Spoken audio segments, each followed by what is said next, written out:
નમસ્કાર, મંતવ્ય ન્યૂઝમાં આપ સૌનું સ્વાગત છે। મંતવ્યમાં ધ્યાન સાથે હું છું બંસી શાહ। મહત્વના સમાચારોથી શરૂઆત કરીએ તો હમણાં જે મુદ્દો ચર્ચાઈ રહ્યો છે કે સાબરમતી નદીના પાણીમાં કોરોનાનો સેમ્પલ મળ્યાનો દાવો કરવામાં આવી રહ્યો છે। અમદાવાદ મ્યુનિસિપલ કોર્પોરેશન દ્વારા નથી કોઈ સ્પષ્ટતા કરવામાં આવી। આઈઆઈટીના પ્રોફેસર મનીષ કુમાર સાથે ખાસ પ્રકારે વાતચીત પણ કરવામાં આવી છે। આ સાથે મંતવ્ય ન્યૂઝ પર આઈઆઈટી પ્રોફેસરની પ્રતિક્રિયા પણ જોવા મળશે। અહેવાલ બાદ કોર્પોરેશનના અધિકારીઓ પણ કામે લાગ્યા છે। ત્યારબાદ સમગ્ર પ્રકરણમાં સાચું શું છે તે જાણવાનો પ્રયાસ પણ કરવામાં આવી રહ્યો છે। કોર્પોરેશન આગામી સમયમાં આ મુદ્દે નિવેદન પણ આપી શકે છે। આઈઆઈટીની 8 સંસ્થા દ્વારા અભ્યાસમાં આ દાવો કરવામાં આવ્યો છે કે સાબરમતી નદીના પાણીમાં કોરોના સેમ્પલ મળ્યાનો દાવો કરવામાં આવ્યો છે। અમદાવાદ મનપા તરફથી કોઈ પણ પ્રકારની સ્પષ્ટતા કરવામાં નથી આવી। ત્યારે આઈઆઈટીના પ્રોફેસર મનીષ કુમાર સાથે ખાસ પ્રકારે વાતચીત પણ કરવામાં આવી। સાબરમતી નદીના પાણીમાં કોરોનાનો સેમ્પલ મળ્યાનો દાવો કરવામાં આવી રહ્યો છે। હજી હકીકત શું છે તેની તપાસ ચાલી રહી છે। આઈઆઈટીના પ્રોફેસર મનીષ કુમાર સાથે ખાસ વાતચીત પણ કરવામાં આવી। આ સાથે અહેવાલ બાદ કોર્પોરેશનના અધિકારીઓ પણ કામે લાગી ગયા છે। સમગ્ર પ્રકરણમાં સાચું શું છે, હકીકત શું છે તે જાણવા માટેનો પ્રયાસ પણ કરવામાં આવી રહ્યો છે। કોર્પોરેશનની આગામી સમયમાં આ મુદ્દે નિવેદન આપી શકે છે। ત્યારે આઈઆઈટીની 8 સંસ્થા દ્વારા આ અભ્યાસ જે કરવામાં આવ્યો તેમાં આ દાવો કરવામાં આવ્યો છે કે સાબરમતી નદીના પાણીમાં કોરોનાનો સેમ્પલ મળ્યો છે। હજી આ મુદ્દે કોઈ પણ પ્રકારની સ્પષ્ટતા કરવામાં નથી આવી।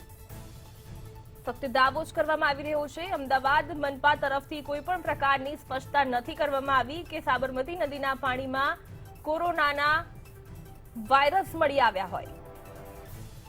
મંતવ્ય ન્યૂઝ પર આઈઆઈટી પ્રોફેસરની પ્રતિક્રિયા પણ જાણવા મળી। અહેવાલ બાદ કોર્પોરેશનના અધિકારીઓ પણ હવે કામે લાગી ચૂક્યા છે। ત્યારે હકીકત શું છે તે મુદ્દે તપાસ ચાલુ રહી છે। આઈઆઈટીની 8 સંસ્થા દ્વારા અભ્યાસમાં આ દાવો કરવામાં આવ્યો હતો કે સાબરમતીના પાણીમાં કોરોનાનો સેમ્પલ મળ્યો છે તેવો દાવો કરવામાં આવ્યો હતો।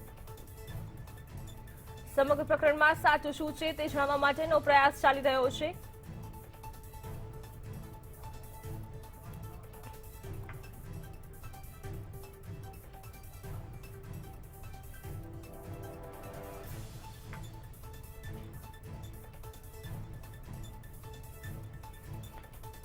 તો હાલ કોરોનાની પરિસ્થિતિની સમીક્ષા કરીએ તો અમદાવાદમાં 300 થી નીચે રોજિંદા કેસીસ નોંધાઈ રહ્યા છે। ત્યારે આ પ્રકારના સમાચાર સામે આવી રહ્યા છે કે સાબરમતી નદીના પાણીમાં કોરોનાના સેમ્પલ મળ્યા હોય, પરંતુ હાલ મનપા તરફથી કોઈ પણ પ્રકારની સ્પષ્ટતા કરવામાં નથી આવી। આ ફક્ત દાવો કરવામાં આવી રહ્યો છે। આઈઆઈટીની 8 સંસ્થા દ્વારા અભ્યાસમાં દાવો કરાયો હતો કે સાબરમતી નદીના પાણીમાં કોરોનાનો સેમ્પલ મળ્યો છે, પરંતુ અમદાવાદ મનપા તરફથી કોઈ પણ પ્રકારની સ્પષ્ટતા હાલ કરવામાં નથી આવી।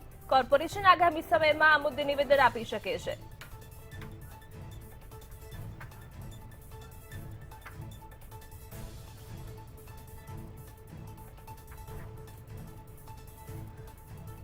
વધુ માહિતી માટે अपनी साथ जुड़ाया है आईआईटी प्रोफेसर मनीष कुमार जी। मनीष जी, ये साबरमती के पानी में कोरोना का सैंपल मिलने का दावा किया गया है, क्या है अपडेट?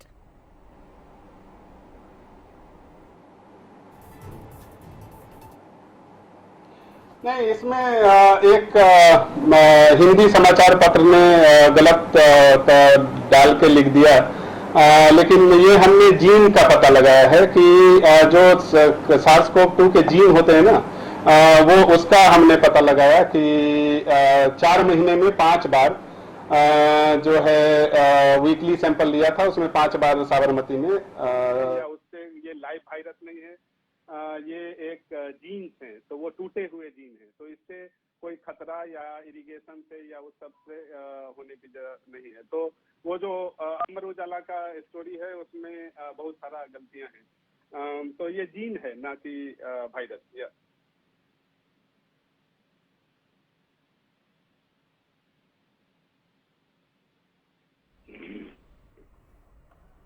जी, ऐसा बोले जाता है कि कोई खतरा नहीं है, तो अहमदाबाद के लिए ये शांति का समाचार मान सकते हैं हम? अहमदाबाद के लिए क्या कि किसी भी देखिए ये जो वायरस होता है वो पानी में ज्यादा देर तक टिक नहीं पाता है, और यहाँ नदी में पहुंचने के लिए तो उसको बहुत सारा ट्रीटमेंट प्लांट और ये सब से निकल के आना पड़ता है। तो मैं और मेरा जो मेथोडोलॉजी है उससे नहीं बताया जा सकता कि वो जिंदा है कि मतलब जिंदा है, ये तो बताया ही नहीं जा सकता, क्योंकि उसमें अगर हमारे सैंपल में कोई जिंदा वायरस भी होगा तो उसको हम किल कर देते हैं पहले, तो और तभी आरएनए निकलता है। तो मेरे मेथड से तो पता लगाया ही नहीं जा सकता कि जिंदा वायरस है।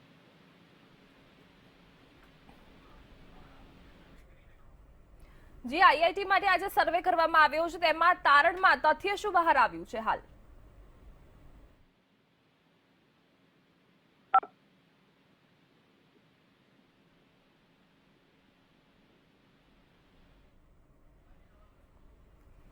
જી આઈઆઈટીની જે 8 સંસ્થા દ્વારા જે અભ્યાસમાં આજે દાવો કરવામાં આવી રહ્યો છે કે સાબરમતી નદીના પાણીમાં કોરોનાનો સેમ્પલ મળ્યો છે, તેમાં આજે તારણમાં તથ્ય શું સામે આવી રહ્યું છે હાલ? आप मुझसे पूछ रहे हैं क्या? मुझे थोड़ा गुजराती का वो है जी। हाँ, क्या जरा हिंदी में पूछिए। ये जो सामने आया आईआईटी में बताया गया है, ये जो दावा किया गया है, उसमें अभी क्या तथ्य क्या है उसका? नहीं, मैंने बताया ना कि हमने उसमें पानी का सैंपल लिया, पानी के सैंपल में SARS-CoV-2 के जीन पता लगाए। तो जीन जो है वो उसमें हमने देखा कि ये जीन SARS-CoV-2 के जीन का पता लगाया, उसमें उपस्थिति मिली है, लेकिन उससे कोई खतरा या उससे किसी तरह का और ऐसा कोई वो नहीं है कि उससे आम जनता को न डरने की जरूरत है, न उसमें कहीं कुछ पढ़ने की जरूरत है। जी, ये सैंपल कलेक्शन की जो प्रोसीजर होती है वो कितने टाइम की होती है, मतलब कितने समय में हम जान सकते हैं कि ये बात कितनी सच्ची है? नहीं, हम तो ये सैंपल लेते हैं और इसको एनालाइज करते हैं। तो आपके उस क्वेश्चन में कि कितने समय में पता चलेगा, यानी कि जनरली हम लोग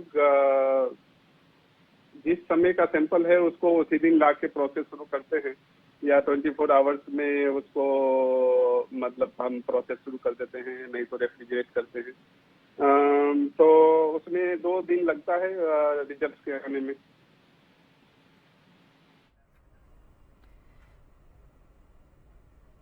जी, ये अभी दूसरी जो लहर थी कोरोना की वो खत्म होने को आई है, तो अभी ये जो बात आपने बताई उससे हम क्या शांति का समाचार मान सकते हैं? हाँ, मतलब देखिए, हमारा कहने का मतलब ये था कि WHO ने बोला है कि हमें इन्वायरमेंट का भी मॉनिटरिंग करते रहना चाहिए। आदमी का मॉनिटरिंग हो रहा है, इन्वायरमेंट का भी मॉनिटरिंग होना चाहिए, तो हमें वो मॉनिटरिंग करते रहना है। That's all. कि हमारे नदी तालाब में कुछ ऐसा आ रहा है नहीं आ रहा है, उसका एक मॉनिटरिंग हो सकता है। That's all. इसमें कुछ और बिटवीन द लाइन्स कुछ ऐसा नहीं है, और इसको शांति का समाचार ही समझिए। ये आप समझिए कि एक तरीके से एक न्यू एडवांसमेंट है, एक नई जागरूकता, और हम लोग ऐसा समझिए कि नया और सर्वेलेंस बढ़ा रहे हैं कि कोई आगे वेव न आए या उस सब के तरफ। ये एक अच्छा कदम। जी, आपकी ओर से जो सैंपल लिया गया था उसकी जानकारी मनपा को थी क्या? नहीं, ये मतलब देखिए, ये हम लोग का इसको ज्वाइंट प्रोग्राम ही कहिए। इसमें कहीं कुछ देखिए, एक साइन हमारी जिम्मेदारी है कि सबको बताया जाए, और मतलब कि हमने क्या पाया और क्या है, लेकिन इससे कोई पैनिक का, हम वेस्ट वाटर पे बहुत सारा सर्वेलेंस से, पिछले बार जब हमने वेस्ट वाटर में निकाला था तो इसी तरीके का माहौल खड़ा हुआ था, लेकिन बाद में क्या हुआ कि उससे बहुत फायदा हुआ कि वेस्ट वाटर में जो जीन था वो 12 दिन पहले पता चल जाता था, तो उससे मैनेजमेंट करने में अच्छा रहता था। तो नदी इस रिजल्ट के भी बहुत फायदे आ सकते हैं निकट भविष्य में। जी मनीष जी, धन्यवाद आपका। तो साबरमती नदीना पाણીમાં કોરોના સેમ્પલ મળ્યાનો જે દાવો કરવામાં આવી રહ્યો છે તેમાં આપણે વાત કરી આઈઆઈટી પ્રોફેસર મનીષ કુમાર સાથે, જેમણે કીધું કે હમણાં તો આ સેમ્પલથી ડરવાની કોઈ જરૂર નથી તેવું આઈઆઈટી પ્રોફેસર મનીષ કુમાર દ્વારા સ્પષ્ટતા કરવામાં આવી છે। મંતવ્ય ન્યૂઝ પર આઈઆઈટી પ્રોફેસરની પ્રતિક્રિયા આપણે સાંભળી। આઈઆઈટી પ્રોફેસર મનીષ કુમાર દ્વારા સ્પષ્ટતા કરવામાં આવી કે આ જે સેમ્પલ મળ્યો છે, આ જે સમાચારમાં આ જે દાવો કરવામાં આવ્યો છે તેનાથી ડરવાની કોઈ જ પ્રકારની જરૂર નથી।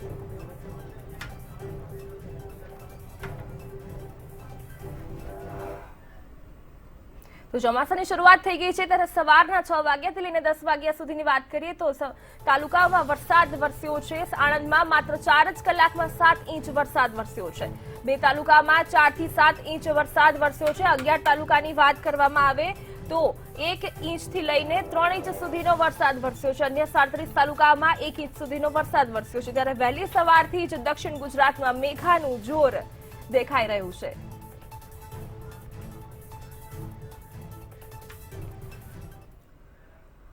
તો આણંદથી પણ સમાચારો પ્રાપ્ત થઈ રહ્યા છે। આણંદમાં પણ સવારથી જ મેઘાએ ધમાકેદાર બેટિંગ કરી છે। સવારથી જ વરસાદ વરસી રહ્યો છે। આણંદથી સમાચારો પ્રાપ્ત થઈ રહ્યા છે। આણંદમાં 4 જ કલાકની જો વાત કરવામાં આવે તો 7 ઇંચ વરસાદ પડ્યો છે।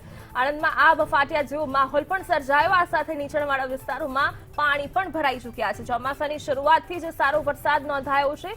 ત્યારે આણંદના પેટલાદની વાત કરવામાં આવે તો ત્યાં 4 કલાકમાં 2 ઇંચ જેટલો વરસાદ વરસ્યો છે। આ સાથે આણંદના ખંભાતમાં પણ સરેરાશ 1 ઇંચ જેટલો વરસાદ વરસ્યો છે। ત્યારે કહી શકાય કે આણંદમાં સવારથી જ મેઘાએ ધમાકેદાર બેટિંગ કરી છે। ચોમાસાની શરૂઆતથી જ સારો એવો વરસાદ નોંધાયો છે અને ગરમીમાંથી હવે ઠંડકનો માહોલ સર્જાયો છે।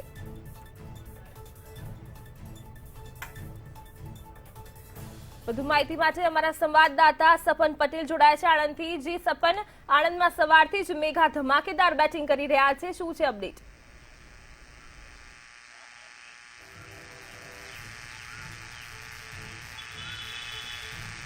જી બંસરી, ચોક્કસથી જો વાત કરવામાં આવે તો આણંદની અંદર સવારે 6 વાગ્યાથી લઈને 10 વાગ્યા સુધીમાં ધમાકેદાર વરસાદ વરસી ચૂક્યો છે। 7 ઇંચ જેટલો વરસાદ ખાબકતા આણંદની પોલીસ અધિક્ષક કચેરીમાં પણ પાણી ભરાઈ જવાની ઘટના સામે આવી રહી છે। જે પ્રમાણે જોઈ શકાય છે કે 1 ફૂટ જેટલું પાણી એસપી ઓફિસના જે બહારના વિસ્તારની અંદર ભરાઈ ચૂક્યું છે।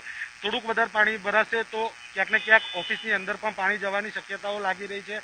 જે પ્રમાણે જોઈ શકાય છે દ્રશ્યોની અંદર કે પાણીની વધારે પ્રમાણની અંદર ભરાઈ જવાના કારણે જે પ્રમાણે અત્યારે વાહનો છે તેને પણ બહાર મૂકવામાં આવી રહ્યા છે। જે પ્રમાણે દ્રશ્યોની અંદર બતાવવાનો પ્રયત્ન કરીશું કે હાલ એસપી ઓફિસની અંદર જ પાણી ભરાઈ જતા વાહનોને પણ બહાર રોડ ઉપર જ પાર્ક કરવાની ફરજ પડી રહી છે। 7 ઇંચ જેટલો વરસાદ ખાબકતા જે પ્રમાણે પાણીનું પ્રમાણ વધી રહ્યું છે જોઈ શકાય છે કે જે પ્રમાણે અહીંયા મોટી માત્રાની અંદર વાહનો બહાર રોડ પર પાર્ક કરવાની ફરજ પડી રહી છે। તેમજ એસપી ઓફિસની અંદર પણ પાણી વધારે પ્રમાણમાં ભરાઈ જવાની ઘટના સામે આવી રહી છે। હાલ જો વાત કરવામાં આવે તો આગામી વરસાદ જ્યારે વરસશે ત્યારે આ જ પ્રકારની સ્થિતિ વધુ ગંભીર બનવાની શક્યતાઓ પણ લાગી રહી છે। પ્રી મોન્સૂન કામગીરીને લઈને પણ તંત્ર ઉપર અનેક સવાલો ઊભા થઈ રહ્યા છે। જે પ્રમાણે હાલમાં વરસાદનું આગમન હજુ વરસાદની શરૂઆત છે એમ જ આટલું પાણી ભરાઈ જવાની ઘટના અનેક વિસ્તારોમાંથી સામે આવતી હોય અને એસપી ઓફિસ પોતે પાણીની અંદર ગરકાવ કરી જતી હોય એવા સમયની અંદર આગામી સમયમાં જ્યારે વધુ માત્રામાં વરસાદ ખાબકે તે સમયે અનેક વિસ્તારોની અંદર વધુ પ્રમાણમાં પાણી ભરાવાની પણ શક્યતાઓ લાગી રહી છે। જી બંસરી। જી સપન, આભાર સમગ્ર માહિતી આપવા બદલ। તો આણંદ શહેરમાં ધોધમાર વરસાદથી પાણી ભરાઈ ગયા છે। ભારે વરસાદને પગલે એસપી ઓફિસ પણ પાણીમાં ગરકાવ થઈ ગઈ છે। ભારે વરસાદને પગલે એસપી ઓફિસ બેટમાં ફેરવાઈ છે। પોલીસ વડાની ઓફિસ અને રહેઠાણ પણ પાણીમાં ગરકાવ થઈ ચૂક્યા છે। નગરપાલિકા ઉપપ્રમુખ એસપી ઓફિસ પહોંચ્યા છે અને વહીવટીતંત્ર કામે લાગ્યું હોવાની પણ વાત કહી છે।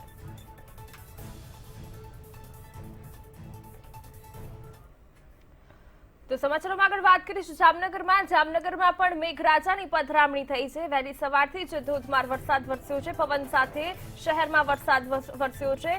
અસહ્ય બફારા બાદ વાતાવરણમાં ઠંડકનો અનુભવ ત્યાંના જામનગરવાસીઓ મેળવી રહ્યા છે।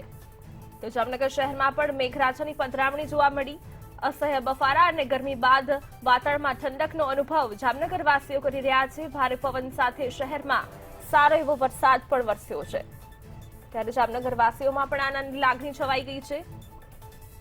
મહત્વનું છે કે અસહ્ય બફારા બાદ વાતાવરણમાં ઠંડક પ્રસરતા ત્યાંના લોકોમાં ખૂબ જ શાંતિ અને સુખદ અનુભવ થઈ રહ્યો છે।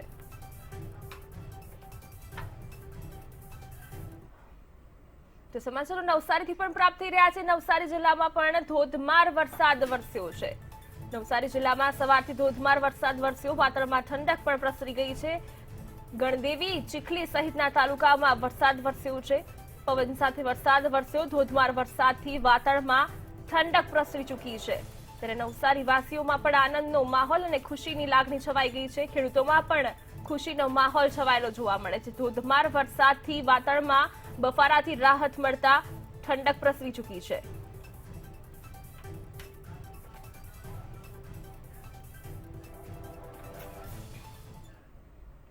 તો વાત કરીશું રાજકોટના ઉપલેટામાં પણ વાતળમાં પલટો જોવા મળી રહ્યો છે. અસહ્ય ગરમી અને બફારા બાદ રાજકોટના ઉપલેટામાં પણ વાતળમાં પલટો આવ્યાના અહેવાલ પ્રાપ્ત થઈ રહ્યા છે. 2 દિવસથી વરસાદી માહોલ છવાયો છે, ત્યારે લાઠ, ભીમોરા અને નાગરવદર ચરેલિયામાં પણ વરસાદ વરસ્યો.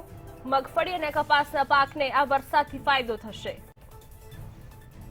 વરસાદથી ખેડૂતોમાં પણ ખુશીનો માહોલ છવાઈ ગયો છે. સમાચારો પ્રાપ્ત થઈ રહ્યા છે રાજકોટથી. રાજકોટના ઉપલેટામાં પણ વાતાવરણમાં પલટો આવ્યો છે. 2 દિવસથી સારો એવો વરસાદ નોંધાયો છે અને ખેડૂતોમાં પણ ખુશીનો માહોલ છવાઈ ગયો છે.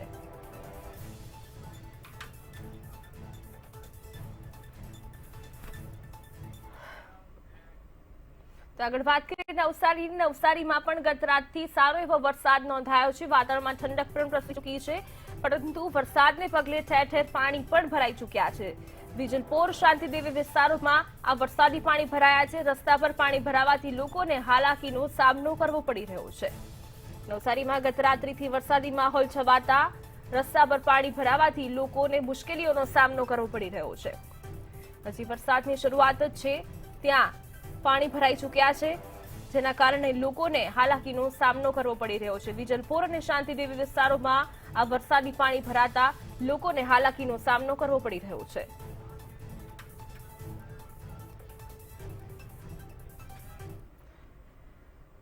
વાત કરીશું જેતપુરની, તો જેતપુરમાં પણ ધીમી ધારે વરસાદની શરૂઆત થઈ ગઈ છે. અસહ્ય બફારા બાદ જેતપુરમાં પણ હવે ઠંડકનો માહોલ સર્જાયો છે.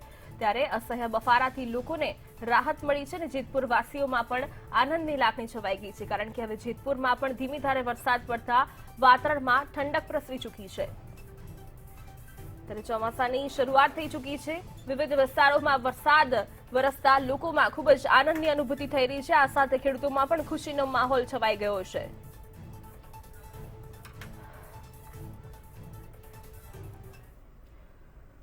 વાત કરીશું જૂનાગઢની. જૂનાગઢમાં પણ વરસાદની સારી એવી એન્ટ્રી થઈ છે, ધમાકેદાર એન્ટ્રી થઈ છે. મેઘરાજાએ ધમાકેદાર એન્ટ્રી કરી છે. જૂનાગઢની વાત કરી રહ્યા છે આપણે. ચોમાસાની શરૂઆતમાં મધુરમ ટીબાવડી વિસ્તારમાં ધોધમાર વરસાદ વરસ્યો છે, ત્યારે વાતાવરણમાં ઠંડક પ્રસરી ચૂકી છે. અસહ્ય ગરમી અને બફારા બાદ વરસાદથી જૂનાગઢ વાસીઓ પણ રાહતની અનુભૂતિ કરી રહ્યા છે. ધોધમાર વરસાદથી ખેડૂતોમાં પણ ખુશીનો માહોલ છવાઈ ગયો છે. આપ જે દ્રશ્ય જોઈ રહ્યા છો તે જૂનાગઢના છે. જૂનાગઢમાં પણ મેઘરાજાએ ધમાકેદાર એન્ટ્રી કરી છે. સરસ મજાનો ધોધમાર વરસાદ પણ વરસી રહ્યો છે.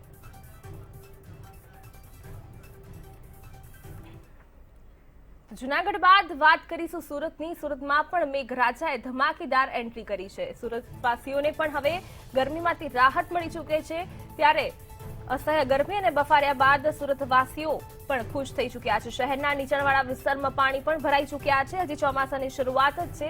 રોડ પર આવતા રાહદારીઓને આ પાણી ભરાવાના કારણે મુશ્કેલીનો સામનો પણ કરવો પડી રહ્યો છે. ત્યારે સુરત શહેરમાં વરસાદે ધમાકેદાર એન્ટ્રી કરી છે અને નીચાણવાળા વિસ્તારોમાં પાણી પણ ભરાઈ ચૂક્યા છે. સુરત શહેરમાં મેઘરાજાની પધરામણી થઈ ચૂકી છે અને મોડી રાતથી જ શહેરમાં વરસાદી માહોલ જામ્યો છે. સુરતના તમામ વિસ્તારોમાં ઉધના, પાંડેસરા, મજવા ગેટ, સિટીલાઇટ, રાંદેર વિસ્તાર તમામે તમામ ઝોનની અંદર વરસાદ વરસી રહ્યો છે અને ગઈકાલે મધરાત બાદ જે વરસાદ શરૂ થયો હતો એ હજી સુધી થંભ્યો નથી. એટલે કહી શકાય કે છેલ્લા 12 થી 15 કલાકમાં 100 મિલીમીટર કરતાં પણ વધુ વરસાદ વરસી ચૂક્યો છે. હજી પણ મેઘવર્ષા અવિરતપણે ચાલુ છે. ત્યારે સુરતવાસીઓને ગરમીથી છુટકારો ચોક્કસ મળ્યો છે. પોતાના કામ ધંધે જતા લોકો રેનકોટ પહેરીને વરસાદ સામે રક્ષણ મેળવી રહ્યા છે. સુરતના મજવા ગેટ વિસ્તારના આ દ્રશ્યો હું આપને બતાવી રહ્યો છું કે અહીં વહેલી સવારથી જે વરસાદ વરસી રહ્યો છે અવિરતપણે ચાલુ જ છે. વરસાદ હજી પણ વરસી રહ્યો છે અને સુરત શહેરની અંદર જે નીચાણવાળા વિસ્તારો છે, નીચાણવાળા વિસ્તારોમાં વરસાદી પાણીનો ભરાવો થવાની સમસ્યાનો સામનો પણ લોકો કરી રહ્યા છે. એટલે સુરત શહેરમાં મેઘરાજાની વિધિવત પધરામણી થઈ ચૂકી છે. સહિત દક્ષિણ ગુજરાતમાં પણ મેઘરાજાની પધરામણી થઈ ચૂકી છે. દક્ષિણ ગુજરાતની જો વાત કરીએ તો વલસાડ, નવસારી, તાપી, ડાંગ જિલ્લો અને સંઘ પ્રદેશમાં પણ ગઈ મધરાતથી જ વરસાદ વરસી રહ્યો છે. હવામાન વિભાગની વાત માનીએ તો આગામી 5 થી 6 દિવસ સુધી ભારેથી અતિભારે વરસાદ દક્ષિણ ગુજરાતમાં વરસી શકે છે. પશ્ચિમ દિશામાંથી પવનો ફૂંકાઈ રહ્યા છે. 9 કિલોમીટર પ્રતિ કલાકની ઝડપે આ પવન ફૂંકાઈ રહ્યા છે, જેના કારણે વરસાદી વાદળો સુરત સહિત દક્ષિણ ગુજરાત પર આવી રહ્યા છે. અને શહેરમાં જે વરસાદ શરૂ થયો હતો એના લીધે લોકોને તો હાશકારો થયો છે, પરંતુ સાથે સાથે ડાંગરની ખેતી કરતા ખેડૂતો પણ પોતાના ખેતરો તૈયાર કરવાની કામગીરીમાં જોતરાઈ ચૂક્યા છે. મેઘરાજાનું આગમન લોકોને રાહત અપાવનારું અને એક પ્રકારની ખેત ઉત્પાદનમાં આશા જન્માવનારું હાલ જોવા મળી રહ્યું છે. કેમેરામેન હેમંત વાસુ સાથે સંજય મોહન, મંતવ્ય ન્યૂઝ, સુરત. હવે વાત કરીશું દ્વારકાની. દ્વારકાના સલાયા બંદરનું જહાજ દરિયામાં ડૂબી ચૂક્યું છે. દુબઈથી માલ ભરીને સોમાલિયા જઈ રહ્યું હતું આ જહાજ દરિયામાં ડૂબ્યું છે. માલવાહક જહાજની ઓમાનના દરિયામાં જળ સમાધિ જોવા મળી. નિઝામુદ્દીન નામના વહાણમાં આગ લાગી હતી. સલાયા બંદરના 12 જેટલા ખલાસીઓનો બચાવ પણ કરવામાં આવ્યો છે. આપ જે રીતે દ્રશ્યો જોઈ રહ્યા છો તો દ્વારકાના સલાયા બંદરનું જહાજ દરિયામાં ડૂબ્યું છે. સલાયા બંદરના 12 જેટલા ખલાસીઓનો બચાવ પણ કરવામાં આવ્યો છે.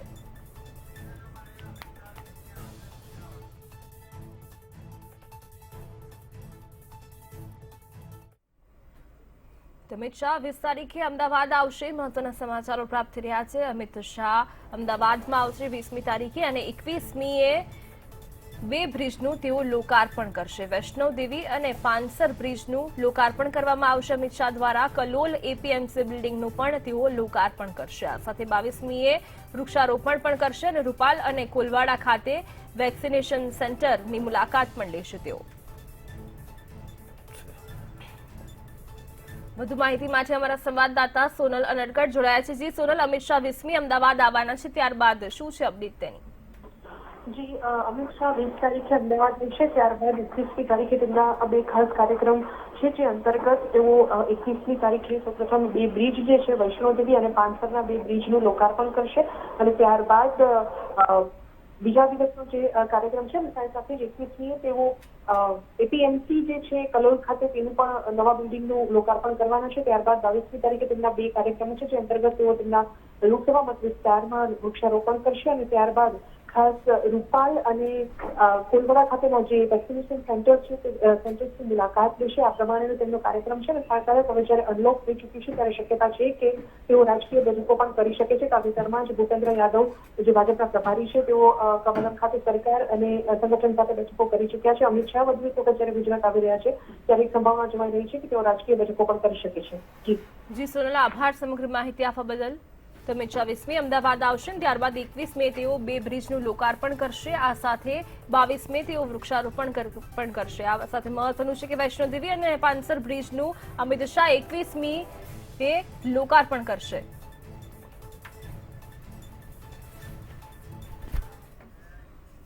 તો આ સાથે મંતવ્ય મધ્યાહનમાં બસ આટલું જ. મંતવ્ય ન્યૂઝના વધુ સમાચાર અને પડે અપડેટ માટે જોડાઓ મંતવ્ય ન્યૂઝની વેબસાઇટ સાથે. માટે આપ લોગિન કરી શકો છો મંતવ્યન્યૂઝ.com સાથે. નમસ્કાર.